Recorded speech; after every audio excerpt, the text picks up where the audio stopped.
Dobro večer i dobrodošli na mom kanalu. Večeras ću vam pokazati kako na Telegramu sakriti status vizije na mreži. Pa da počnem. Uđete u Telegram, zatim moje 3 rane linije sa strane, a onda u podešavanje, zatim idete prema dolje, kliknete na ovo privatnost i bezbjednost. Uđete, a zatim u posljednja aktivnost. Pisat će vam ko može vidjeti vrijeme moje posljednje aktivnosti. Znači, svi, kontakti ili niko. Da bi sakrili status vizije na mreži, znači kliknete na ovo niko. I potvrdite gore na ovom štriku. Pisat će vam, vidite, posljednja aktivnost niko.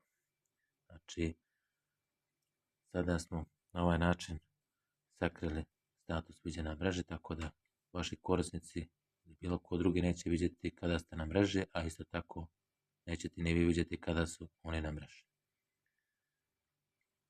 To bi bilo sve u ovom klipu. Zapratite me na ovom kanalu radi još videa koji će biti uskoro objavljeni. Pozdrav, do gledanja.